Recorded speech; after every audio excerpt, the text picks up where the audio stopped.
Quando meu marido desapareceu com minha filha pequena naquela manhã de julho, eu jamais imaginei que levaria 15 anos para reencontrá-la. 15 anos de dor, de busca incansável, de noites em claro olhando para o teto e me perguntando se ela estava bem, se lembrava de mim, se sabia que eu nunca, nem por um segundo, parei de procurá-la. Se você está assistindo esse vídeo, por favor, deixe um like, se inscreva no canal e comenta aí embaixo de qual cidade você está me acompanhando nessa história. Sua presença aqui significa muito para mim, porque contar isso não é fácil. Mas eu preciso que outras pessoas saibam que nunca devemos desistir daqueles que amamos. Meu nome é Cristina. Tenho 62 anos hoje, mas quando tudo começou, eu tinha apenas 27. Era uma moça cheia de sonhos, trabalhadora, daquelas que acordam cedo e vão dormir tarde, porque acreditam que o esforço sempre compensa. Eu cresci numa família simples em Goiânia. Meu pai era motorista de ônibus e minha mãe costureira. Aprendi desde cedo que nada cai do céu, que a vida é dura, mas que com dignidade a gente vai longe. Quando conheci o Fernando, eu tinha acabado de completar 22 anos e trabalhava como caixa num supermercado do bairro. Ele entrava sempre no fim da tarde, comprando coisas simples, pão, leite, às vezes uma cerveja. Era alto, moreno, tinha um sorriso meio torto que me fazia corar toda vez que nossos olhos se encontravam. A primeira vez que ele realmente falou comigo, além do bom dia e boa tarde de sempre, foi numa quinta-feira chuvosa. Lembro até hoje do cheiro de terra molhada que entrava pela porta do mercado cada vez que alguém chegava. Fernando veio com uma sacola pequena, apenas 3 itens, e quando eu passei as compras dele no caixa, ele ficou me olhando com aqueles olhos castanhos escuros, intensos, e disse: "Você é a pessoa mais bonita que eu já vi nesse supermercado." Eu ri, nervosa, sem saber se era brincadeira ou se ele estava sendo sincero. Ele continuou: "Sério agora. Eu falo sério. Você tem um jeito que ilumina o ambiente. Posso te convidar para tomar um café qualquer dia desses?" Aceitei. Como não aceitar? Ele parecia tão genuíno, tão interessado, tão diferente dos outros rapazes que só queriam sair para se divertir sem compromisso. Fernando falava de futuro, de construir algo sólido, de ter uma família.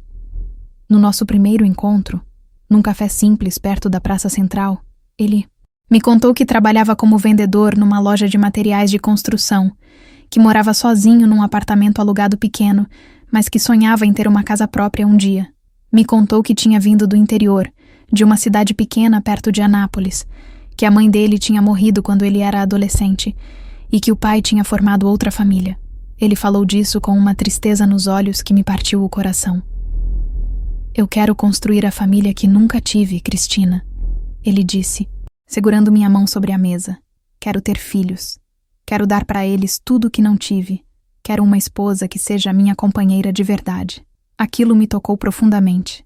Eu também vinha de uma família que, apesar de unida, passou por muitas dificuldades. Meus pais brigavam por dinheiro. Minha mãe vivia cansada. Meu pai estressado. Eu sonhava com algo diferente. Com um casamento baseado no amor e no respeito, onde os dois trabalhassem juntos para construir uma vida melhor. Fernando parecia ser exatamente o homem que eu esperava encontrar. Namoramos por 2 anos. Foram 2 anos de muita intensidade, daqueles amores que tomam conta de você por completo. Ele era atencioso, carinhoso, me buscava no trabalho sempre que podia, levava flores sem ser data especial, me apresentou para os tios e primos que ainda mantinha contato. Eu o levei para conhecer meus pais, que no início ficaram desconfiados, como pais sempre ficam, mas logo se encantaram com a educação dele, com a forma respeitosa como ele tratava a todos. Minha mãe dizia: "Cristina, esse rapaz é trabalhador, é sério, você está de parabéns." Casamos numa cerimônia simples na igreja do bairro, com apenas familiares e amigos próximos. Eu usei o vestido que minha mãe tinha bordado durante meses, branco com detalhes em renda, e Fernando estava lindo de terno azul marinho. Quando ele segurou minha mão no altar e disse as palavras do compromisso, eu vi lágrimas nos olhos dele. "Cristina, você é o amor da minha vida." Ele sussurrou só para mim ouvir. "Vou te fazer feliz todos os dias." Eu acreditei com cada fibra do meu ser. Os primeiros meses de casados foram como eu imaginava que seria. Morávamos num apartamento pequeno de 2 quartos que alugamos com a ajuda dos meus pais. Eu continuava trabalhando no supermercado e Fernando na loja de materiais. À noite, jantávamos juntos, assistíamos televisão abraçados no sofá, fazíamos planos. Ele queria muito ter filhos logo. Dizia que não via a hora de ser pai, de ter uma criança nos braços. Eu também queria, mas pedia para esperarmos um pouco, para juntarmos algum dinheiro, para nos estabilizarmos melhor. Ele concordava, mas eu via a ansiedade nos olhos dele. 6 meses depois do casamento, descobri que estava grávida. Lembro do dia em que fiz o teste, num sábado de manhã. Minhas mãos tremiam quando vi as 2 linhas no resultado. Corri para mostrar para Fernando, que estava tomando café na cozinha. Ele olhou para o teste, olhou para mim e de repente me pegou no colo e começou a girar pela sala, rindo, chorando, gritando de alegria. Vamos ter um bebê, Cristina. Vamos ser pais. Aquela alegria dele era tão real, tão pura, que eu me sentia a mulher mais sortuda do mundo. A gravidez foi tranquila, apesar dos enjoos dos primeiros meses. Fernando se tornou ainda mais atencioso. Não me deixava carregar peso. Me preparava chá de gengibre quando eu passava mal. Ia comigo em todas as consultas. Do pré-natal. Ele ficava encantado cada vez que via a barriga crescer. Passava a mão e falava com o bebê, dizendo que estava ansioso para conhecer, que ia ser o melhor pai do mundo. Descobrimos que seria uma menina, e ele quis chamá-la de Júlia.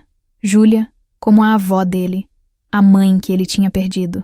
Eu achei lindo, achei que era uma forma dele homenagear a memória dela.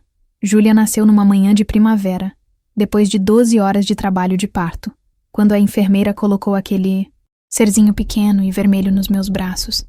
Eu entendi o significado da palavra amor incondicional. Ela era perfeita, com olhos grandes e escuros como os do pai, um cabelinho ralo e escuro, as mãozinhas minúsculas que se agarravam no meu dedo. Fernando estava ao meu lado, chorando abertamente, sem vergonha. Ela é linda, Cristina. Ela é a coisa mais linda que eu já vi na vida. Obrigado por me dar essa filha. Os primeiros meses com Júlia foram intensos. Eu tinha voltado a trabalhar quando ela completou 4 meses e deixava a pequena com minha mãe durante o dia. Fernando continuava trabalhando na loja, mas sempre chegava em casa ansioso para pegar a filha no colo, para dar banho, para fazer ela dormir. Ele era um pai presente, envolvido, daqueles que trocam fralda sem reclamar, que acordam de madrugada quando o bebê chora. Eu me sentia abençoada. Mas foi quando Júlia tinha por volta de 1 ano e meio que comecei a notar algumas mudanças no Fernando. Pequenas, coisas, quase imperceptíveis no início.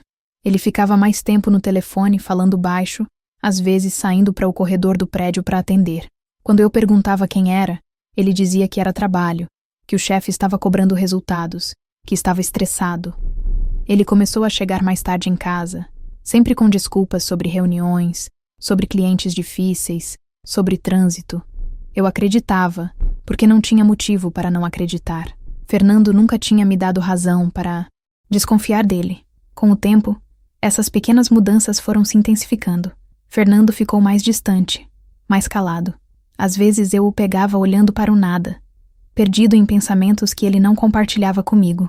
Quando eu perguntava se estava tudo bem, ele sorria, me beijava na testa e dizia: "Está tudo ótimo, amor. Só trabalho mesmo." Mas eu sentia que não era só isso. Havia algo diferente no olhar dele, uma inquietação que eu não conseguia decifrar. Júlia estava crescendo, virando uma criança linda e esperta. Com 2 anos já falava frases completas, ria alto, corria pela casa com uma energia que me encantava e me cansava ao mesmo tempo. Fernando continuava sendo um pai amoroso com ela. Isso nunca mudou. Ele a pegava na creche quando podia, brincava no chão com ela, fazia vozes engraçadas que a faziam gargalhar. Mas comigo, a distância só aumentava. Nossas conversas ficaram superficiais, mecânicas. Como foi seu dia? Bem. E o seu? Normal. Eu tentei falar sobre isso algumas vezes. Fernando, a gente precisa conversar. Eu sinto que você está distante. Ele negava, dizia que estava tudo bem, que eu estava imaginando coisas. Mas eu não estava imaginando. Uma mulher sente quando algo muda no marido, quando ele não está mais presente mesmo estando ali do lado. Quando Júlia completou 3 anos, Fernando mudou de emprego. Disse que tinha conseguido uma vaga melhor, com salário maior, numa empresa maior. Eu fiquei feliz por ele. Achei que talvez aquele novo desafio o ajudasse a sair daquela melancolia em que parecia estar mergulhado. Mas o novo emprego significou viagens. Fernando começou a viajar a trabalho, às vezes ficando fora 2, 3 dias. Ele ligava de onde estava, falava com Júlia, mandava beijos pelo telefone, mas comigo era sempre rápido, sempre com pressa. Tenho que ir, amor. O pessoal está me chamando para jantar. Beijo para vocês. Eu me sentia cada vez mais sozinha. Cuidava de Júlia, trabalhava, cuidava da casa e sentia como se estivesse vivendo no piloto automático. O casamento que eu tinha sonhado, aquela parceria que Fernando tinha prometido no altar, parecia estar se esvaindo entre meus dedos como areia. Mas eu me agarrava à esperança de que era uma fase, que passaria, que voltaríamos a ser como antes. Foi quando Júlia tinha 4 anos e meio que algo aconteceu que deveria ter sido um alerta vermelho para mim. Mas eu estava tão cega, tão imersa na rotina, que não dei a devida atenção. Fernando chegou em casa numa sexta-feira e disse que precisávamos conversar sobre uma coisa importante. Meu coração disparou. Cristina, minha empresa está me oferecendo uma oportunidade incrível. Eles querem me transferir para São Paulo, para a matriz. É uma promoção grande. O salário vai dobrar. A gente pode finalmente comprar uma casa, dar uma vida melhor para a Júlia. São Paulo. A palavra ecoou na minha cabeça. Minha família toda estava em Goiânia. Meu emprego estava aqui. A vida de Júlia estava aqui. Mas Fernando pintou um quadro tão bonito, tão promissor. A gente vai ter uma casa grande. Júlia vai estudar em escola boa. Você não vai precisar trabalhar se não quiser. Vai poder se dedicar só a ela. É a chance da gente recomeçar, Cristina. Recomeçar de verdade. Aquela palavra, recomeçar, deveria ter me feito perguntas. Recomeçar o quê? O casamento estava ruim? Ele estava infeliz? Mas eu estava tão cansada, tão desgastada de tentar manter tudo junto, sozinha, que a ideia de não precisar trabalhar, de ter mais tempo para Júlia, me seduziu. Eu disse que precisava pensar, conversar com meus pais. Ele concordou, mas eu via a ansiedade dele, como se precisasse que eu decidisse rápido. Conversei com minha mãe. Ela ficou triste com a possibilidade de eu ir embora, mas disse que se era bom para a nossa família, eu deveria ir. Seu pai e eu estamos aqui, Cristina.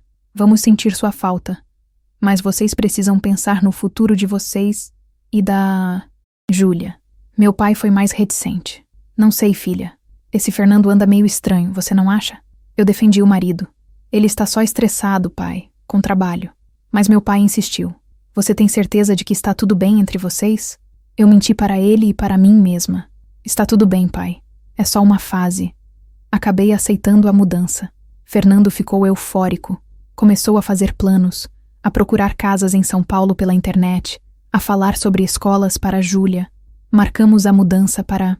Dali a 3 meses, tempo suficiente para eu pedir demissão do supermercado, para nos despedirmos da família, para organizarmos tudo. Foram 3 meses de preparativos, de caixas sendo empacotadas, de despedidas emocionadas. Mas a mudança nunca aconteceu. 2 semanas antes da data marcada, Fernando chegou em casa numa segunda-feira e disse que precisava viajar urgente para São Paulo, para resolver questões do novo emprego, assinar papéis, ver apartamentos. Seria rápido, só 2 dias. Eu achei estranho ele não ter me convidado para ir junto, mas ele disse que era melhor eu ficar, porque Júlia estava com uma gripe leve e não era bom viajar com ela. Fazia sentido. Júlia estava mesmo com o nariz escorrendo, tossindo um pouco. Ele saiu na terça-feira de manhã, beijou Júlia, que ainda dormia. Passou a mão no cabelo dela com uma ternura que me comoveu. Cuida bem da nossa princesa, ele disse para mim. Sempre cuido, respondi, sem entender por que aquele pedido me soou tão estranho, tão carregado de um significado que eu não conseguia alcançar. Fernando não voltou em 2 dias, não voltou em 3, não voltou nunca mais. E quando eu comecei a procurar por ele, quando comecei a ligar, a mandar mensagens, a entrar em desespero, descobri que ele tinha levado Júlia com ele. Minha filha de 5 anos, que eu tinha colocado para dormir na noite de terça-feira, tinha desaparecido junto com o pai. E eu, Cristina, mãe dedicada, esposa que acreditou em cada Promessa. Fiquei ali sozinha naquele apartamento vazio, segurando o ursinho de pelúcia da minha filha, sem entender como minha vida tinha desmoronado completamente em questão de horas. A primeira pessoa que eu liguei foi minha mãe. Eram 6 horas da manhã de quinta-feira quando eu acordei e percebi que alguma coisa estava terrivelmente errada. Tinha dormido pouco, esperando Fernando chegar a qualquer momento. Mas quando o sol começou a entrar pela janela e ele não estava ali, um frio percorreu minha espinha. Fui até o quarto de Júlia, esperando encontrá-la dormindo como sempre. Mas a cama estava vazia, as cobertas jogadas de lado, o travesseiro ainda com a marca da cabecinha dela. Mas ela não estava ali. Mãe, a Júlia não está aqui, eu disse no telefone, a voz saindo trêmula, quase irreconhecível. O Fernando também não voltou. Eu não sei o que aconteceu. Minha mãe tentou me acalmar. Disse que talvez Fernando tivesse levado a menina para dar uma volta, para tomar café fora, qualquer coisa assim. Mas, mãe, ele está em São Paulo. Eu gritei, sentindo o pânico me dominar por completo. Ele viajou na terça-feira. Como ele ia levar a Júlia se ele está em São Paulo? Foi então que a realidade começou a se desenhar na minha mente como um quebra-cabeça macabro. Corri até o guarda-roupa de Júlia e abri as portas com as mãos tremendo. Metade das roupinhas dela não estava mais lá. As calças jeans que ela mais gostava, os vestidinhos, os tênis preferidos. Tudo tinha sumido. Fui até o banheiro e vi que a escova de dentes dela não estava no suporte. O shampoo infantil que eu sempre comprava, aquele com cheiro de morango que ela adorava, também tinha desaparecido. No quarto que eu dividia com Fernando, a gaveta dele estava vazia. Todas as roupas, os documentos, tudo tinha sido levado. Ele tinha planejado. Fernando tinha planejado levar minha filha embora. E tinha feito isso enquanto eu dormia, enquanto eu confiava nele como sempre tinha. Confiado. Liguei para o celular dele dezenas de vezes. Chamava,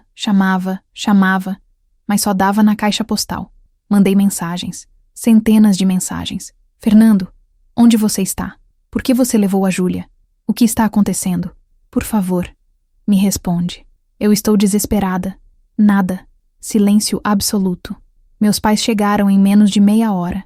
Minha mãe me encontrou sentada no chão da sala, ainda de pijama, chorando convulsivamente. Meu pai, sempre o mais prático, pegou o telefone e ligou para a polícia. Precisamos registrar um boletim de ocorrência, ele disse. Sua voz firme apesar de eu ver as mãos dele tremendo também. Isso é sequestro. A palavra sequestro soou tão pesada, tão irreal. Como podia ser sequestro se era o próprio pai? Mas era. Júlia era menor de idade. Eu não tinha dado permissão para ele levá-la. Ele tinha simplesmente sumido com ela. Os policiais que atenderam à ocorrência foram gentis, mas eu via nos olhos deles aquela mistura de pena e ceticismo. A senhora tinha alguma desavença com seu marido? Ele já tinha ameaçado fazer isso antes? Vocês estavam em processo de separação? Não. Eu respondia a cada pergunta sentindo que estava caindo num abismo cada vez mais fundo. Eles me explicaram que casos assim eram complicados. Quando é o pai ou a mãe que leva a criança, a lei demora para agir. Não é como um sequestro por um estranho. Vamos fazer o possível, senhora. Mas a verdade é que ele é o pai dela. Se ele não fez nenhuma ameaça, se não há sinais de violência, fica difícil a gente tratar como prioridade máxima. Aquilo me revoltou. Me deixou com raiva. Como assim não é prioridade? Minha filha de 5 anos tinha sido levada sem meu consentimento. Como isso não era urgente? Os dias que se seguiram foram os piores da minha vida. Eu não conseguia comer. Não conseguia dormir. Passava as noites acordada olhando para o celular, esperando que Fernando ligasse, que mandasse uma mensagem, qualquer coisa que me dissesse que Júlia estava bem. Eu ligava para todos os conhecidos dele que eu tinha contato. Você viu o Fernando? Você sabe onde ele está? A maioria não sabia de nada. Alguns nem me conheciam direito. O supervisor da antiga loja onde ele trabalhava me disse que Fernando tinha pedido demissão fazia quase 1 ano. 1 ano. Ele tinha mentido para mim durante 1 ano inteiro sobre onde trabalhava, sobre o que fazia. Investiguei o tal emprego novo em São Paulo. Liguei para todas as empresas de materiais de construção que consegui encontrar na capital paulista. Nenhuma tinha um Fernando trabalhando lá. Nenhuma estava esperando um transferido de Goiânia. Tudo tinha sido mentira. A promoção, a mudança, os planos para o futuro, tudo absolutamente inventado. Mas por quê? Por que ele faria isso? O que eu tinha feito de tão terrível para merecer isso? Minha mãe praticamente se mudou para minha casa naquelas primeiras semanas. Ela cozinhava, limpava, tentava me fazer comer alguma coisa. Filha, você precisa se alimentar. Precisa manter as forças. A Júlia vai precisar de você forte quando a gente encontrar ela. Mas eu não tinha forças. Eu era apenas uma casca vazia, movendo-me automaticamente, respirando porque meu corpo insistia em continuar vivo, mesmo quando minha alma estava despedaçada. 2 semanas depois do desaparecimento, recebi uma ligação de um número desconhecido. Meu coração disparou. Atendi com as mãos tremendo tanto que quase deixei o telefone cair. Alô? Era Fernando. A voz dele, aquela voz que eu conhecia tão bem, soou distante, fria, como se pertencesse a um estranho. Cristina, está tudo bem. A Júlia está bem. Não precisa ficar desesperada. Não precisa ficar desesperada? Eu gritei tanto que minha voz ficou rouca. Você levou minha filha. Você sumiu com ela sem me avisar, sem me dar satisfação. Onde vocês estão? Eu quero falar com ela. Eu quero ver minha filha. Fernando suspirou como se eu estivesse sendo dramática, como se eu estivesse exagerando. Você não vai saber onde a gente está. Eu só liguei para te dizer que ela está segura, que está comigo, que não precisa mobilizar a polícia nem fazer escândalo. A Júlia está feliz, está bem cuidada. Como você pode dizer que ela está feliz? Eu soluçava, as lágrimas descendo quente pelo meu rosto. Ela deve estar apavorada, deve estar pedindo pela mãe. Me deixa falar com ela, Fernando, por favor. Ele ficou em silêncio por alguns segundos que pareceram eternos. Não vai dar, ele disse finalmente. É melhor assim, Cristina. Para todos. E desligou. Eu fiquei ali com o telefone na mão, gritando o nome dele, mas a ligação já tinha caído. Corri para a polícia com a informação da ligação. Eles conseguiram rastrear o número, mas era um telefone pré-pago, comprado com documentos falsos, impossível de localizar. Fernando tinha se preparado. Ele tinha pensado em cada detalhe, tinha coberto seus rastros como se fosse um criminoso, profissional. Como um homem que eu achava que conhecia tão bem, tinha se revelado capaz de tamanha frieza, de tamanha crueldade. Contratei um advogado com o dinheiro que meus pais me emprestaram. Dr. Marcos, um homem de meia idade com cabelos grisalhos e jeito sério, me explicou os trâmites legais. Vamos entrar com uma ação de busca e apreensão. Vamos conseguir a guarda unilateral para você e um mandado de prisão para ele por subtração de incapaz. Mas, senhora Cristina, preciso ser honesto com a senhora. Sem saber onde ele está, sem nenhuma pista concreta, isso pode demorar. Pode demorar muito. Meses se passaram. 6, 8, 10 meses desde aquela manhã de quinta-feira quando acordei e meu mundo tinha acabado. Eu tinha perdido o emprego porque não conseguia mais funcionar direito. Chegava atrasada, chorava no meio do expediente, esquecia tarefas simples. Meu chefe foi compreensivo no início, mas uma empresa precisa funcionar, e eu era um obstáculo. Fui demitida, com uma carta gentil dizendo que entendiam minha situação, mas que precisavam de alguém que pudesse se dedicar plenamente ao trabalho. Fiquei morando com meus pais. Eu, uma mulher de 28 anos, voltando para o quartinho de adolescente, dormindo na mesma cama de solteiro onde tinha sonhado com meu futuro quando era jovem. O futuro que eu tinha imaginado, cheio de amor e família, tinha se transformado num pesadelo. Eu passava os dias olhando a foto de Júlia que eu tinha colocado na mesinha de cabeceira. Ela sorrindo, com aquele sorriso banguela porque tinha acabado de perder o dente da frente. Seus olhos brilhando de alegria. Eu me perguntava se ela ainda sorria assim, se ainda era feliz, ou se o que Fernando tinha feito tinha roubado também a alegria dela. Fernando ligou mais 2 vezes naquele primeiro ano, sempre de números diferentes, sempre rápido, sempre dizendo a mesma coisa. A Júlia está bem, não procura a gente. É melhor assim. Na segunda ligação, eu estava mais preparada. Implorei de joelhos, literalmente de joelhos no chão da sala dos meus pais, para ele me deixar ao menos ouvir a voz da minha filha. Só 2 minutos, Fernando. Só para eu saber que ela realmente está bem. Ele pensou por um momento e eu ouvi um barulho de fundo, como se ele estivesse entregando o telefone para alguém. E então ouvi aquela vozinha fina, um pouco mais madura do que eu lembrava. Mas era ela. Alô? Mãe? Júlia? Meu amor, minha princesa? É a mamãe. Eu estava chorando tanto que mal conseguia falar. Você está bem, meu amor? Onde você está? A mamãe está com tanta saudade. Ela ficou quieta do outro lado da linha, e eu podia ouvir a respiração dela, rápida, confusa. Mãe, eu estou bem. O papai disse que você estava doente, que você ia ficar boa logo e ia vir buscar eu. Meu coração se partiu em 1000 pedaços. Ele tinha mentido para ela. Tinha inventado que eu estava doente para justificar minha ausência. Meu amor, a mamãe não está doente. Mamãe está aqui te esperando. Você pode dizer para o papai deixar você voltar para casa? Mas Fernando já tinha tomado o telefone de volta. Chega, Cristina. Não liga mais. E desligou. Eu gritei. Gritei até minha garganta doer. Até minha mãe vir correndo e me abraçar, me segurar enquanto eu me debatia como um animal ferido. Ela me fez tomar um calmante que o médico tinha receitado para os momentos de crise. Dormi por 12 horas seguidas. Um sono pesado e sem sonhos. E quando acordei, a realidade ainda estava lá, implacável e cruel. O advogado conseguiu que a justiça emitisse um mandado de prisão contra Fernando. Seu nome foi incluído em listas de procurados. Sua foto foi divulgada. Mas era como se ele tivesse se tornado um fantasma. Nenhuma pista concreta, nenhum rastro. Eu fiz cartazes com a foto de Júlia e espalhei pela cidade toda. Menina desaparecida. Júlia, 5 anos. Se você a viu, entre em contato.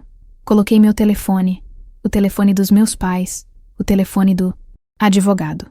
Recebi algumas ligações. Pessoas que achavam que tinham visto uma menina parecida, mas todas as pistas levavam a nada. Entrei em grupos de mães de crianças desaparecidas na internet.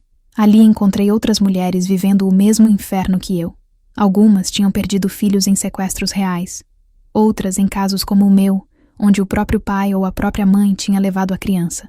Compartilhávamos nossa dor, nossas angústias, nossos pequenos avanços e grandes frustrações. Foi nesse grupo que conheci Mariana, uma mulher do Rio de Janeiro, que tinha perdido o filho de 7 anos fazia 3 anos. O ex-marido tinha levado o menino durante uma visita autorizada pela justiça e nunca mais tinha trazido de volta. Ela me ensinou a não desistir, a continuar procurando mesmo quando parecia não haver mais esperança. Enquanto você está viva, Cristina, você procura. Enquanto seu coração está batendo, você não desiste do seu filho. Nunca. Arranjei um emprego novo, depois de 1 ano e meio parada. Era numa lanchonete, servindo mesas, ganhando menos do que ganhava no supermercado. Mas era o que consegui. Precisava trabalhar. Precisava me manter ocupada. Porque quando ficava parada, a angústia me consumia. Voltei a morar sozinha, num quartinho alugado pequeno e barato. Não conseguia ficar na casa dos meus pais para sempre. Eles já tinham feito tanto por mim. As estações mudavam, e Júlia não voltava. Passou o primeiro aniversário dela sem mim. 6 anos. Depois o segundo. 7 anos. Eu comprava um presente todo ano no dia do aniversário dela. Embrulhava, colocava num canto do meu quarto. Uma coleção de presentes que crescia, esperando por uma menina que talvez nunca mais fosse abri-los. Bonecas, livros, roupas que eu imaginava que ficariam bem nela, tênis que eu achava bonitos. Era minha forma de manter viva a esperança, de dizer para mim mesma que um dia eu ia dar todos aqueles presentes para ela, que um dia a gente ia comemorar junto todos os aniversários perdidos. Fernando parou de ligar. Depois daquela terceira vez, quando ele me deixou falar brevemente com Júlia, o silêncio foi total. Anos se passaram sem nenhuma notícia, nenhum sinal. Eu continuava procurando, continuava com os cartazes, continuava em contato com a polícia, continuava verificando redes sociais, fóruns, qualquer lugar onde pudesse haver uma pista. Sempre que via uma menina na rua com a idade que Júlia teria, meu coração disparava. Eu seguia com os olhos, analisava o rosto, procurava características familiares, mas nunca era ela. As pessoas começaram a me dizer para seguir em frente. Cristina, você precisa viver sua vida. Você ainda é jovem, pode recomeçar, pode até ter outros filhos. Mas como eu ia ter outros filhos? Como eu ia seguir em frente quando metade de mim estava perdida em algum lugar que eu não sabia onde era? Júlia era minha filha, minha única filha, e cada dia sem ela era como morrer um pouco. Mas eu continuava respirando, continuava acordando todas as manhãs. Continuava trabalhando, continuando vivendo, porque desistir seria trair a esperança de que um dia eu a encontraria. Foram 5 anos assim. 5 anos de uma rotina mecânica onde eu ia trabalhar, voltava para casa, verificava e-mails e redes sociais procurando qualquer sinal, qualquer pista, e ia dormir para repetir tudo no dia seguinte.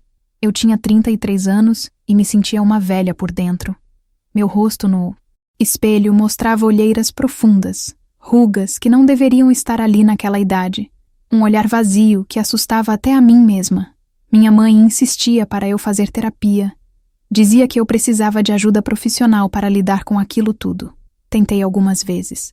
Sentava na frente de psicólogos que me olhavam com compaixão e me faziam perguntas sobre meus sentimentos, sobre como eu estava lidando com a perda. Mas eu não queria falar sobre sentimentos. Eu queria minha filha de volta.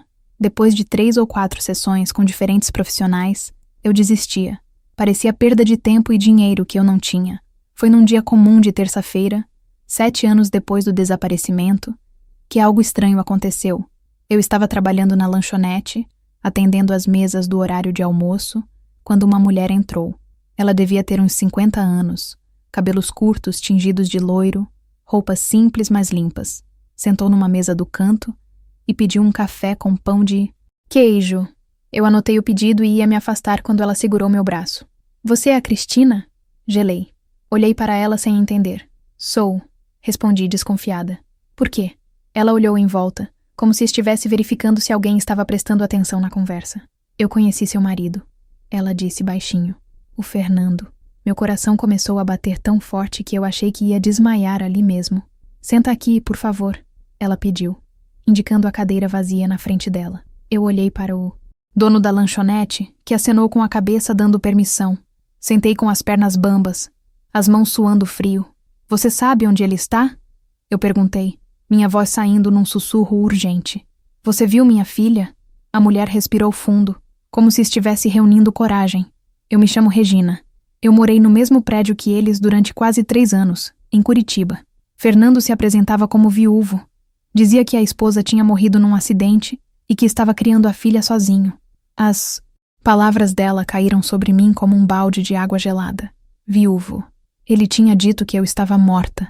Tinha apagado minha existência completamente da vida da minha filha. Regina continuou falando, sua voz tensa. Eu só descobri a verdade porque um dia vi um cartaz seu na internet, num desses grupos de pessoas desaparecidas. A foto da menina era igualzinha a Júlia, a filha dele. Mesmos olhos, mesmo cabelo, mesma idade aproximada. Fiquei em choque.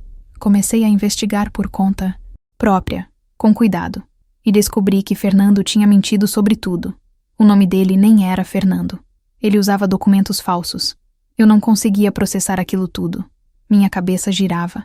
Curitiba. Eles tinham estado em Curitiba esse tempo todo? E o nome dele era falso? Quem era aquele homem com quem eu tinha casado? Onde eles estão agora? Eu perguntei, agarrando a mão de Regina sobre a mesa. Por favor, me diz onde eles estão. Regina balançou a cabeça tristemente. Eles se mudaram. Faz uns 6 meses. Eu não sei para onde. Fernando era muito reservado. Não tinha amigos. Não falava da vida dele com ninguém. Mas eu vim aqui te encontrar porque achei que você tinha o direito de saber que sua filha estava viva. Estava bem cuidada. Ela ia para a escola. Era uma menina educada, quieta, meio tímida, bem cuidada. As palavras deveriam me trazer alívio, mas só trouxeram mais dor. Claro que ela estava bem cuidada fisicamente. Fernando sempre foi um bom pai nesse sentido. Mas e emocionalmente? Crescer acreditando que a mãe estava morta quando ela estava viva, procurando desesperadamente por ela? Que tipo de ferida isso abria numa criança? Regina tirou um papel do bolso da bolsa. Anotei aqui o endereço onde eles moravam em Curitiba. O nome da escola onde Júlia estudou. Talvez isso ajude vocês a rastreá-los, a descobrir para onde foram. Peguei o papel com mãos trêmulas, olhando para aquelas informações preciosas, como se fossem ouro. Depois que Regina foi embora, depois de eu agradecer chorando, de abraçá-la e dizer que ela tinha me dado a primeira esperança real em anos, eu não consegui continuar trabalhando. Pedi para sair mais cedo, alegando que estava passando mal, e fui direto para o escritório do Dr. Marcos. O advogado escutou tudo com atenção, fazendo anotações. Isso é excelente, Cristina. Com essas informações podemos acionar a polícia de Curitiba, verificar os registros escolares, conseguir fotos mais recentes da Júlia. Vamos encontrá-la. E realmente, as coisas começaram a andar mais rápido. A polícia de Curitiba foi até a escola, conversou com a diretora, conseguiu cópias de documentos. Fernando tinha matriculado Júlia com um nome falso. Ele estava usando o nome de Roberto Santos. E a menina estava registrada como Beatriz Santos. Beatriz. Ele tinha mudado até o nome dela. Tinha tirado dela até essa conexão comigo. Quando vi a foto da ficha escolar, tive que me segurar para não cair. Era Júlia. Mas, diferente. Ela estava com 12 anos na foto. Tinha crescido tanto. Ainda tinha aqueles olhos grandes e escuros. Mas o rosto tinha perdido a redondez infantil. Estava mais alongado, mais maduro. Ela estava séria na foto, sem sorrir, e aquilo me partiu o coração. A polícia rastreou os movimentos de Fernando pelos pagamentos de aluguel, contas de água e luz.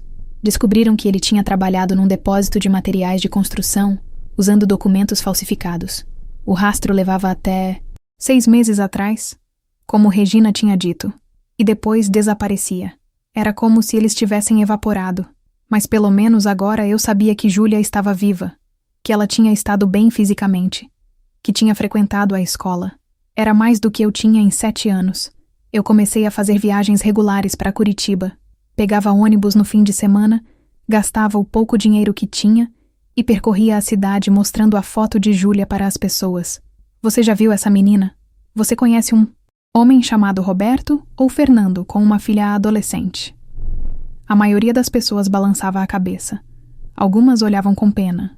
Outras se afastavam achando que eu era louca. Mas eu não me importava. Continuei procurando.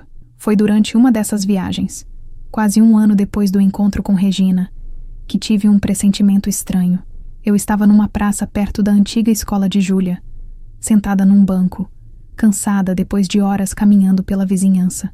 Era um sábado de tarde. O sol, quente de janeiro caindo sobre as árvores, crianças brincando no parquinho, o som de risadas e conversas ao redor. Eu estava olhando para a foto de Júlia que sempre carregava na carteira, aquela foto dela com 6 anos, quando ouvi uma voz feminina atrás de mim. Desculpa, você deixou cair isso. Virei e vi uma adolescente me estendendo uma nota de dinheiro que tinha caído do meu bolso. Ela devia ter uns 13, 14 anos. Cabelos pretos longos presos num rabo de cavalo, pele morena, olhos escuros imensos. Nossos olhares se encontraram, e foi como se o mundo parasse de girar. Era ela. Eu sabia que era ela. Cada fibra do meu ser, cada instinto materno gritava que aquela menina na minha frente era minha Júlia. Ela estava mais alta, mais magra. Tinha perdido completamente os traços de criança, mas os olhos eram os mesmos. O formato do rosto era o mesmo. Até o jeito como ela inclinava a cabeça para o lado, quando esperava uma resposta, era igual. Obrigada. Consegui dizer, pegando a nota com dedos que tremiam tanto que quase não consegui segurar. Como você se chama? Ela sorriu. Um sorriso pequeno e educado. Beatriz. E já ia se afastar quando eu disse, num impulso desesperado: Você gosta de sorvete, Beatriz? Posso te pagar um sorvete? Agradecer por você ter sido tão gentil.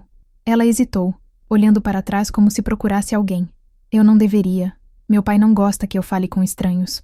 Mas estava fazendo tanto calor, e a sorveteria ali na esquina parecia tão convidativa. Só um rapidinho. Eu insisti, sorrindo mesmo com o coração batendo descontrolado. 5 minutos. Ela aceitou. Entramos na sorveteria e ela pediu um sorvete de chocolate. Eu pedi um de morango, mas não consegui comer nenhuma colherada. Ficava só olhando para ela, memorizando cada detalhe, cada movimento. Você mora aqui perto? Perguntei, tentando soar casual. Ela balançou a cabeça. A gente morava, mas mudamos. Estou só visitando uma amiga.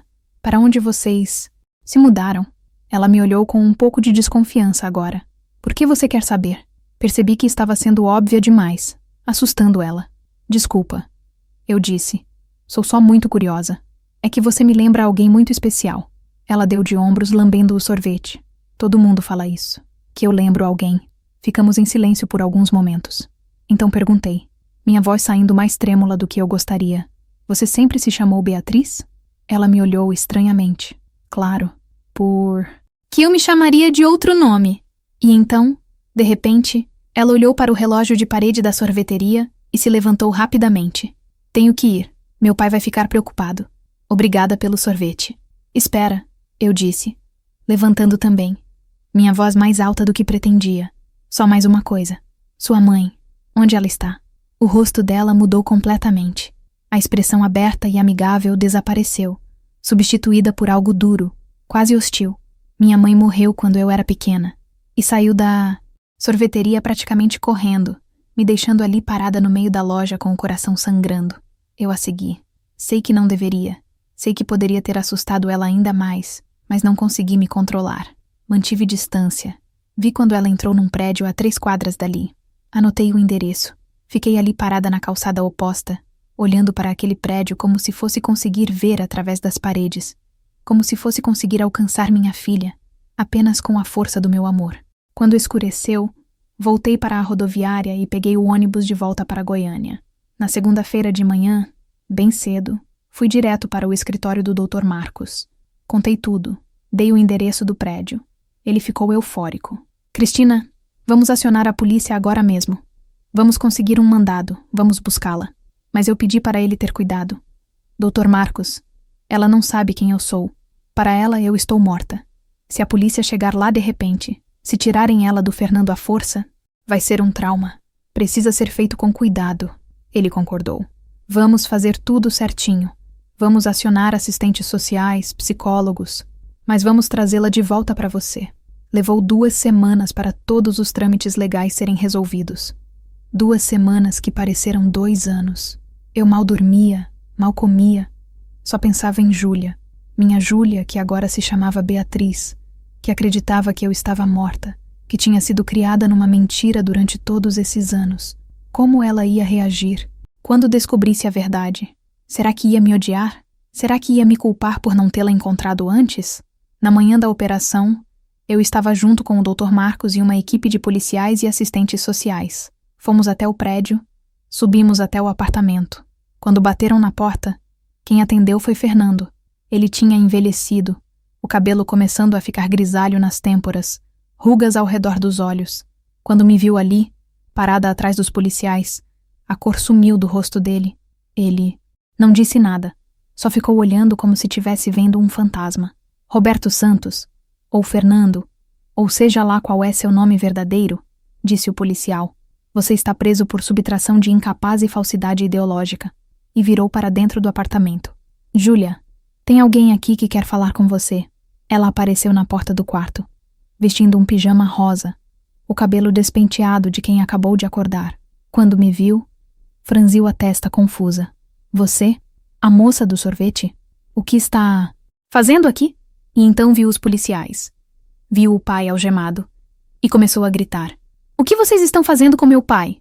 Solta ele! Ela correu e se agarrou em Fernando, que tinha lágrimas descendo pelo rosto. A assistente social se aproximou com cuidado. Beatriz, ou melhor, Júlia, preciso que você venha com a gente. Tem muita coisa que você precisa saber.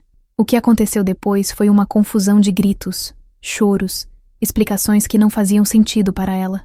Júlia se recusou a me olhar, se recusou a falar comigo. Ela só queria o pai. Só chamava por ele.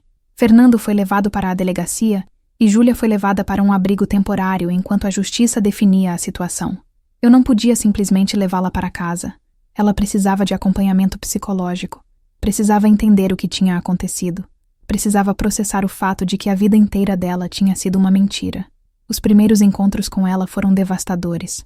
A assistente social, uma mulher, chamada Teresa com um jeito gentil, mas firme, organizava sessões supervisionadas, onde eu podia ver Júlia.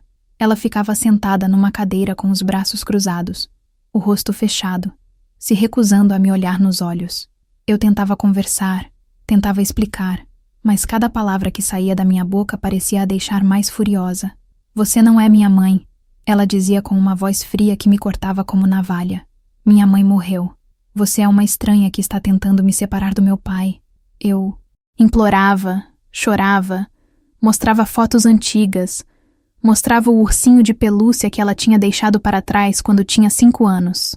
Olha, Júlia, você se lembra desse ursinho? Você chamava ele de Bolinha. Você dormia com ele todas as noites. Ela olhava para o brinquedo desgastado como se fosse algo alienígena. Não me lembro de nada disso. Para de me chamar de Júlia. Meu nome é Beatriz. Teresa me explicou que aquilo era normal, que crianças que passam por situações como aquela muitas vezes bloqueiam as memórias antigas como um mecanismo de defesa. Ela foi tirada de você quando tinha apenas 5 anos, Cristina. Para ela, aqueles primeiros 5 anos são apenas fragmentos confusos. O Fernando se tornou toda a realidade dela. Construir uma relação vai levar tempo, muito tempo. Você precisa ter paciência. Mas como ter paciência quando eu tinha esperado 15 anos por aquele momento? Como ser racional quando tudo o que eu queria era abraçar minha filha e nunca mais soltá-la?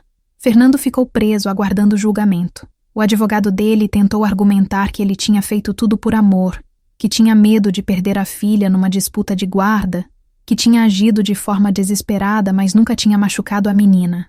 O promotor público rebateu dizendo que ele tinha cometido crimes graves, que tinha forjado documentos, construído identidades falsas, alienado uma criança da própria mãe. Era um caso complexo, cheio de nuances, e a justiça demorava para decidir cada etapa. Eu consegui autorização para visitar Fernando na prisão. Sei que pode parecer loucura, mas eu precisava de respostas. Precisava entender por que ele tinha feito aquilo, por que tinha destruído nossa família daquela forma. Quando me sentei na frente dele, separados por um vidro, com aqueles telefones nas mãos para conversarmos, ele estava diferente. Parecia menor, mais frágil, os ombros curvados sob o peso de tudo que tinha feito. Cristina, ele começou, a voz rouca. Eu sei que nada do que eu disser vai justificar o que eu fiz, mas você precisa saber que eu nunca quis te machucar. Nunca quis machucar a Júlia. Então por que você fez isso? Eu perguntei, as lágrimas já descendo pelo meu rosto. Por que você levou ela de mim? Por que você me tirou 15 anos da vida da minha filha? Ele passou a mão pelo rosto, respirando fundo. Eu estava com medo, Cristina. Medo de você, do casamento, de tudo. Ele começou a falar, e as palavras saíram num jorro, como se ele tivesse esperado anos para dizer aquilo. Eu cresci sem mãe. Você sabe disso. Meu pai formou outra família e me deixou de lado. Eu sempre me senti como um estorvo, como alguém que não pertencia a lugar nenhum. Quando te conheci, quando a Júlia nasceu, eu achei que finalmente tinha encontrado meu lugar. Mas aos poucos comecei a sentir que estava perdendo isso. Ele contou coisas que eu nunca tinha sabido. Como ele se sentia inadequado. Como achava que eu era melhor que ele em tudo. Mais inteligente, mais capaz, mais amada pela nossa filha. Como ele começou a ter crises de pânico pensando que um dia eu fosse perceber que tinha casado com a pessoa errada e fosse embora levando Júlia. A gente estava bem, Fernando. Eu disse, confusa. Eu te amava. Nunca pensei em te deixar. Ele balançou a cabeça. Você diz isso agora, mas você não sabe o que passava na minha cabeça. Eu via como sua família te apoiava, como você tinha sua mãe, seu pai, amigos. Eu não tinha ninguém. Se você decidisse me deixar, eu ia perder tudo. Ia ficar sozinho de novo. Não ia aguentar. Então ele começou a planejar. Conseguiu documentos falsos através de um conhecido do trabalho, economizou dinheiro escondido, inventou a história da transferência para São Paulo para me preparar psicologicamente para uma mudança. Eu ia levar vocês duas, ele disse, olhando para mim com aqueles olhos que um dia eu tinha amado. Mas na última semana antes da mudança, você comentou que queria convidar sua mãe para morar com a gente em São Paulo. Foi quando eu percebi que nunca ia ser só eu, você e a Júlia. Sempre ia ter outras pessoas. Sempre ia ter algo me lembrando que eu era o de fora, o que não pertencia. Então mudei de plano. Decidi levar só a Júlia. Decidi que a gente ia começar uma vida nova. Só nós dois, onde eu fosse o centro do mundo dela. Ouvi aquilo e senti uma mistura de raiva e pena tão intensa que não sabia se queria gritar ou chorar. Você roubou 15 anos da minha vida, Fernando. 15 anos que eu nunca vou recuperar. 15 anos de aniversários, de primeiros dias de aula, de conversas à noite, de abraços. Tudo por causa da sua insegurança? Da sua covardia? Ele começou a chorar, escondendo o rosto nas mãos. Eu sei que fui um monstro. Eu sei que não mereço perdão. Mas por favor, Cristina, não deixa a Júlia me odiar. Ela é tudo que eu tenho. Se eu perder ela, eu perco tudo. Saí daquela visita me sentindo estranha, como se tivesse olhado para dentro de um abismo e visto coisas que preferia não ter visto. Fernando não era um vilão de filme, um monstro sem coração. Era um homem quebrado, doente, que tinha feito escolhas terríveis baseadas em medos irracionais. Isso não desculpava o que ele tinha feito, não apagava a dor que tinha causado, mas de alguma forma explicava. E essa explicação, por mais que eu odiasse admitir, me ajudou a começar a processar tudo. As semanas foram passando e Júlia continuava resistindo. Ela fazia terapia 3 vezes por semana.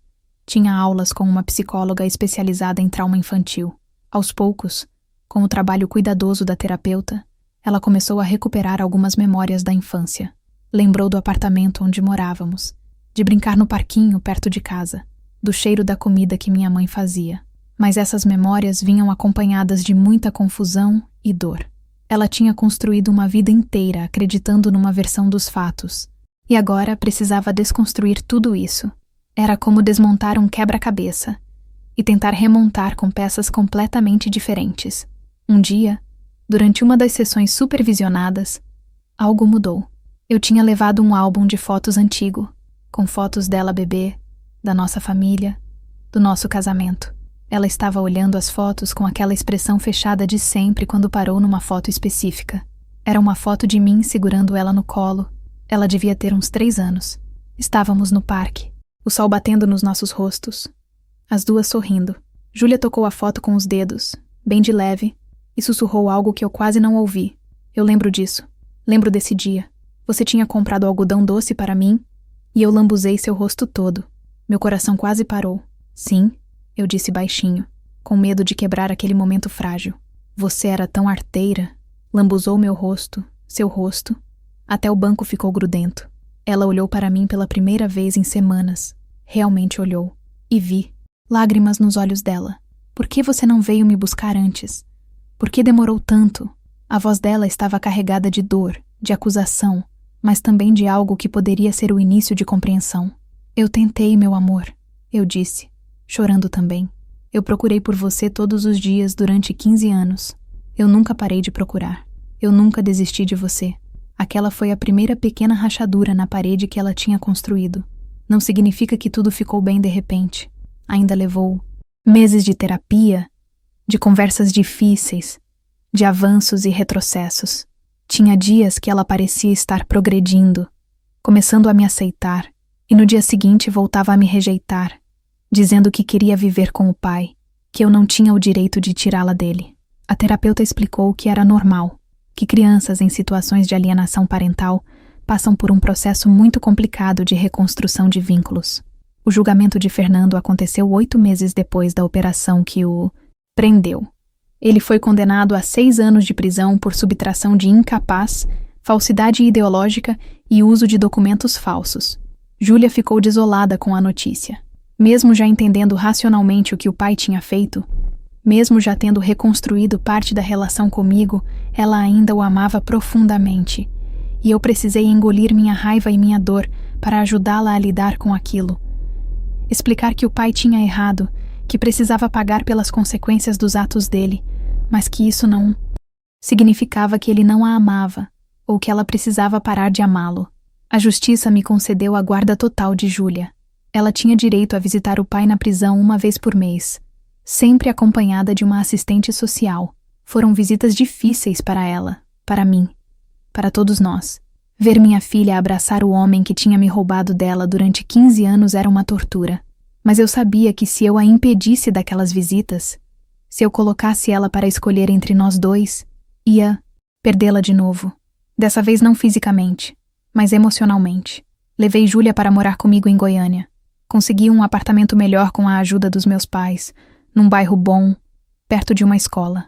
Matriculei ela no 1º ano do ensino médio, já que ela tinha perdido alguns meses de aula por causa de toda aquela situação. Ela tinha dificuldade para se adaptar. Era quieta, isolada, não fazia amigos facilmente. Os outros adolescentes pareciam tão despreocupados, tão normais, e ela carregava um peso enorme nos ombros. Minha mãe, que tinha esperado por 15 anos para reencontrar a neta, Tentava se aproximar dela com todo o amor que tinha guardado. Júlia, vem aqui que a vovó fez seu prato favorito. Lembra que você adorava meu frango com quiabo? Mas Júlia não lembrava. Ou se lembrava, as memórias eram tão distantes e confusas que não conseguia acessá-las direito. Ela comia educadamente, agradecia, mas o olhar vago mostrava que não havia conexão emocional real com aquilo tudo. Teve um episódio que quase me destruiu. 3 meses depois de ela vir morar comigo, eu acordei no meio da noite com um barulho estranho na sala. Fui ver o que era e encontrei Júlia sentada no sofá, com uma mala pequena ao lado, chorando em silêncio. O que está acontecendo? Perguntei, acendendo a luz. Ela me olhou com aqueles olhos vermelhos de tanto chorar. Eu não aguento mais, ela disse. Eu não consigo me sentir em casa aqui. Eu quero ir embora. Quero voltar para Curitiba. Quero viver minha vida de antes. Sentei ao lado dela, meu coração despedaçado. Sua vida de antes era baseada numa mentira, Júlia. O nome que você usava era falso. A história que seu pai contava era falsa. Ela sacudiu a cabeça violentamente. Mas eu era feliz. Eu não me sentia perdida como agora. Eu sabia quem eu era. E então ela disse algo que mudou tudo. Ela olhou para mim e perguntou com uma voz pequena e assustada. Quem eu sou agora, mãe? Sou a Júlia que você perdeu? Sou a Beatriz que o pai criou. Como eu junto essas duas pessoas numa só? Foi a primeira vez que ela me chamou de mãe desde que a reencontrei. Aquela palavra, mãe, saindo dos lábios dela depois de tanto tempo, me fez desmoronar. Abracei ela, e dessa vez ela não se afastou. Ficamos ali, abraçadas no sofá da sala, chorando juntas, e pela primeira vez senti que talvez, apenas talvez, a gente conseguisse superar aquilo. A terapeuta disse que aquela crise tinha sido necessária. Era a Júlia, finalmente confrontando a realidade da situação dela, finalmente parando de viver no passado ou na negação e começando a lidar com o presente. A partir dali, as coisas não ficaram perfeitas, mas ficaram mais honestas. Júlia parou de fingir que estava tudo bem quando não estava. Começou a fazer perguntas sobre os anos que tinha perdido, sobre como era a nossa vida antes, sobre por que Fernando e eu tínhamos casado, sobre como tinha sido a gravidez.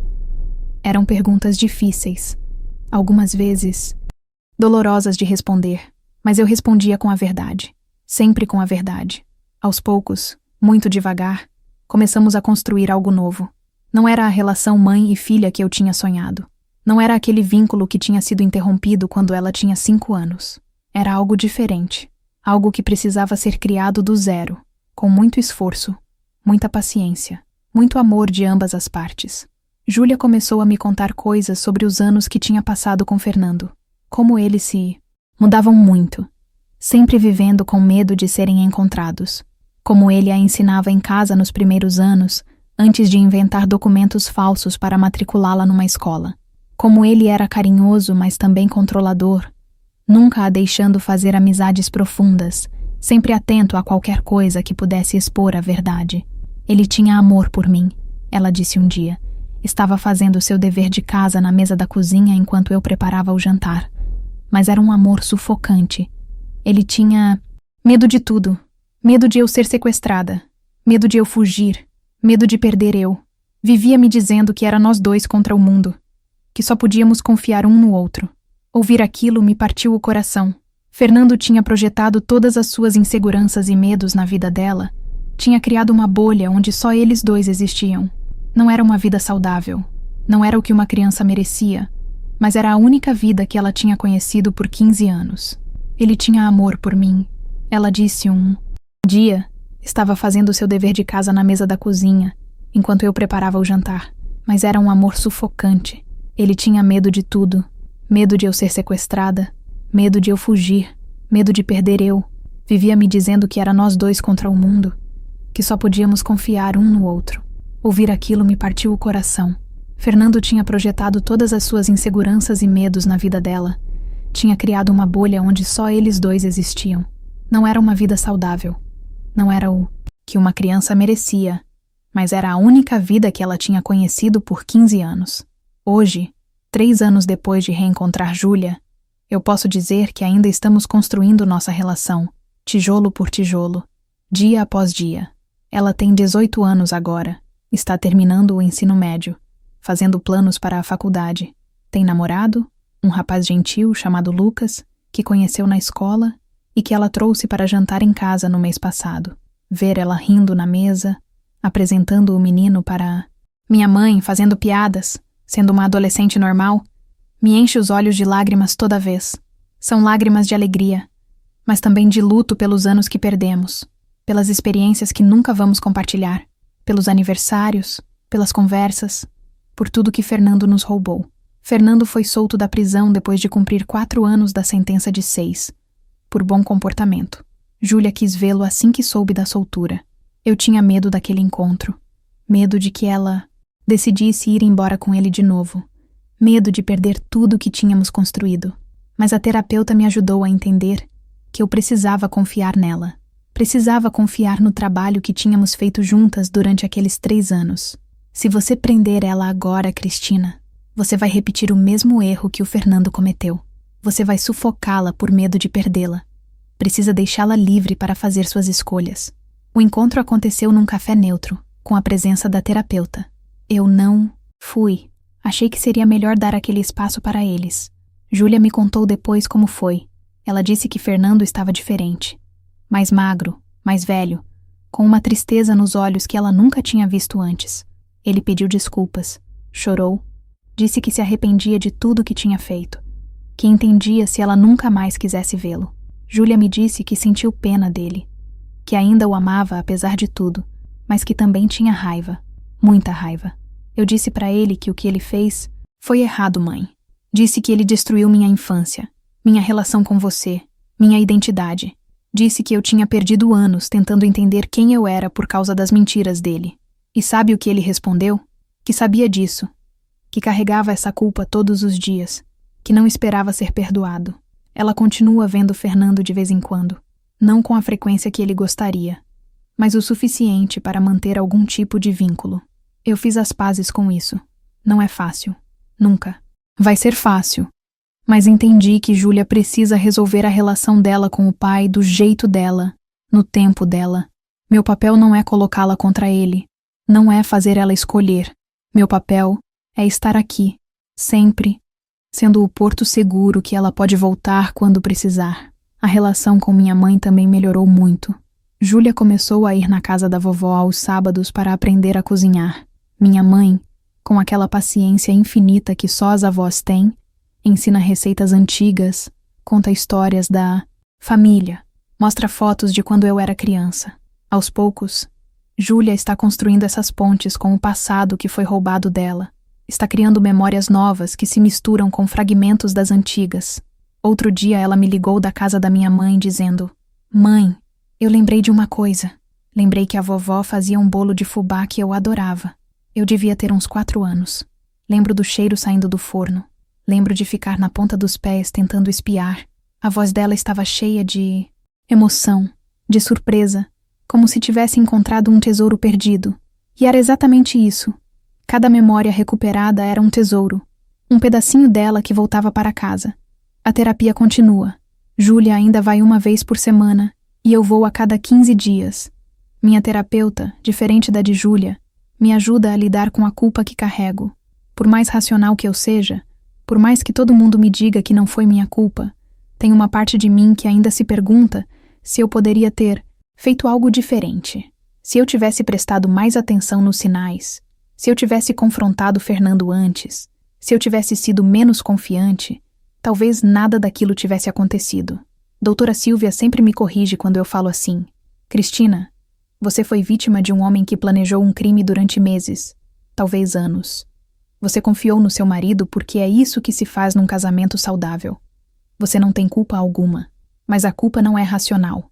Ela se aloja no peito como um peso que às vezes parece impossível de carregar. Tem dias ruins ainda, dias em que Júlia está irritada e diz coisas que sei que não pensa de verdade, mas que me machucam profundamente. Você não entende o que eu passei. Você não sabe como é ter sua vida inteira destruída de um dia para o outro. Eu respiro fundo. Conto até 10. Lembro que ela está processando um trauma enorme e respondo com calma. Você tem razão. Eu não sei exatamente o que você passou, mas eu sei o que é ter uma filha arrancada de você sem explicação, Sei o que é passar 15 anos procurando, sem dormir direito, sem viver de verdade, sempre com um pedaço faltando. Nossas dores são diferentes, Júlia, mas ambas são reais. Às vezes essa conversa termina com ela batendo a porta do quarto. Outras vezes, ela vem me abraçar chorando. É assim que a gente vai. 2 passos para frente, 1 para trás, construindo algo que seja nosso. O mais difícil foi aprender a não idealizar a relação que teríamos, tido se Fernando não tivesse levado ela.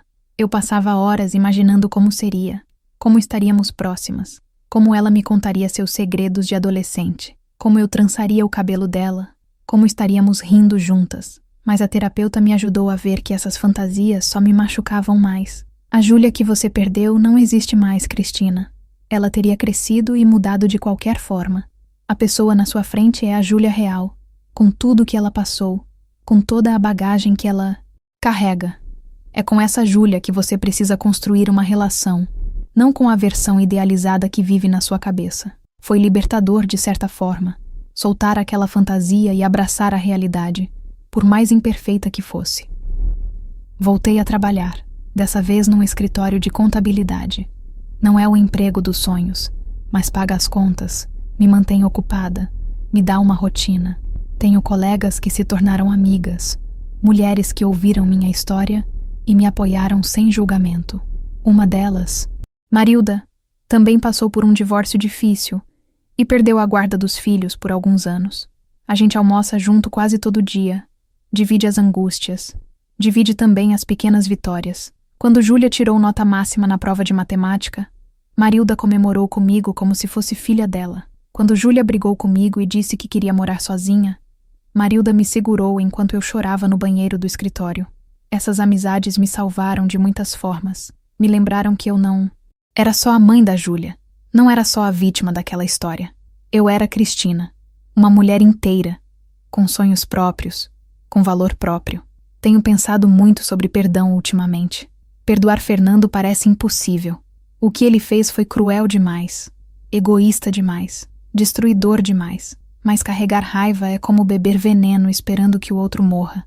A raiva estava me consumindo, me deixando amarga, me impedindo de viver plenamente. Então decidi, não por ele, mas por mim, tentar perdoar. Não significa esquecer. Não significa dizer que está tudo bem. Significa soltar a raiva, soltar o desejo de vingança, soltar a necessidade de que ele sofra tanto quanto eu sofri. Significa escolher seguir em frente, sem aquele peso amarrado no meu peito. É um processo.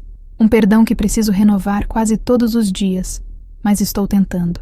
Júlia me perguntou uma vez se eu me arrependia de ter casado com o pai dela. Estávamos assistindo um filme na sala, uma comédia romântica. Boba, quando ela pausou de repente e fez aquela pergunta. Pensei bastante antes de responder. Se eu disser que me arrependo, estou dizendo que me arrependo de ter ela, porque ela não existiria se eu não tivesse casado com Fernando. Mas como me arrepender de ter a pessoa que mais amo no mundo? Mesmo com toda a dor, mesmo com tudo que passou, eu não trocaria ela por nada. Então respondi, Júlia, eu não me arrependo de ter você.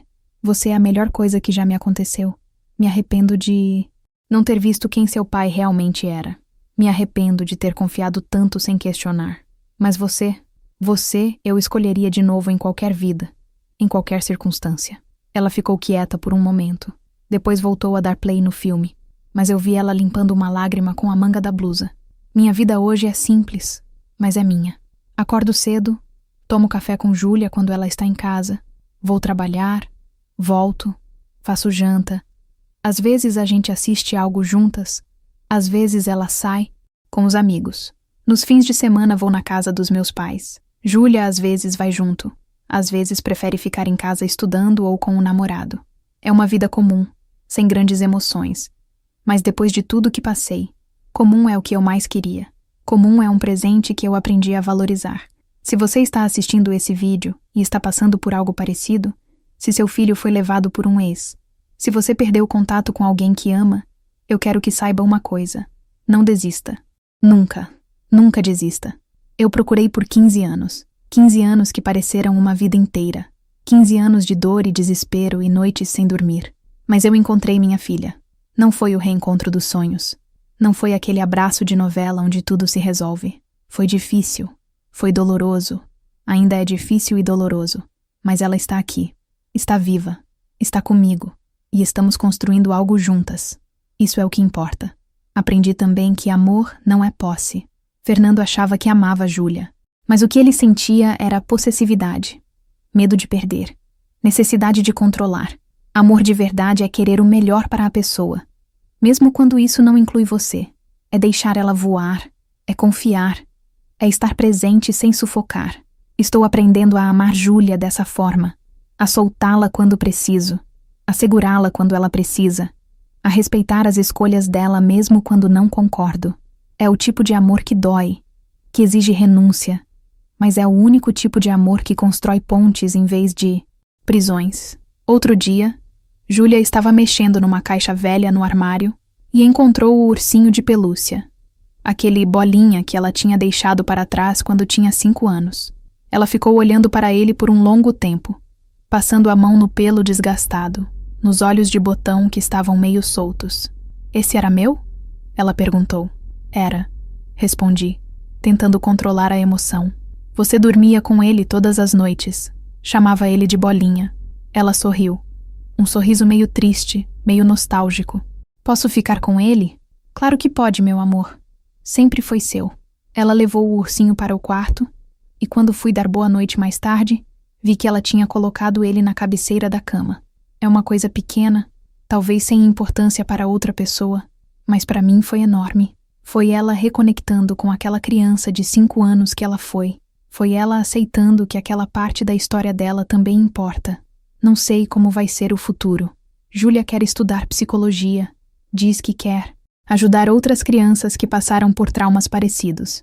Fico orgulhosa de ver como ela está transformando a própria dor em propósito. Talvez ela case. Talvez me dê netos um dia. Talvez a gente consiga construir aquela família que sempre sonhei, mesmo que de um jeito completamente diferente do que imaginei. Ou talvez não. Talvez ela decida morar longe, seguir um caminho próprio, construir uma vida onde eu seja apenas uma parte pequena. E tudo bem, porque ela está viva, está bem, está inteira. E no fim das contas, é só isso que uma mãe quer. Se tem uma mensagem que quero deixar para quem está me ouvindo, é essa. A vida raramente acontece como a gente planeja. As pessoas que amamos podem nos decepcionar das piores formas. Podemos perder anos, podemos perder pedaços de nós mesmos no processo. Mas enquanto há vida, há possibilidade de reconstrução. Não vai ser perfeito, não vai apagar a dor, mas é possível criar algo novo em cima das ruínas. É possível encontrar beleza nos cacos. É possível amar de novo, confiar de novo, viver de novo. Levei 15 anos para reencontrar minha filha, mais 3 para começar a construir uma relação real com ela, e vou levar o resto da vida para curar completamente as feridas que tudo isso deixou. Mas estou aqui, Júlia está aqui, e nós estamos juntas. Isso, por si só, já é um milagre. Obrigada por terem me acompanhado até o fim dessa história. Obrigada por terem escutado minha dor, minha raiva, mas também minha esperança. Se você está passando por algo difícil, se está procurando alguém, se perdeu um pedaço de você, saiba que não está sozinho. A gente se levanta, a gente continua, a gente sobrevive. E às vezes, se tivermos muita sorte e muita fé, a gente até encontra o que estava procurando. Um abraço do fundo do meu coração para cada um de vocês. Cuidem-se, amem-se e nunca, nunca desistam daqueles que amam.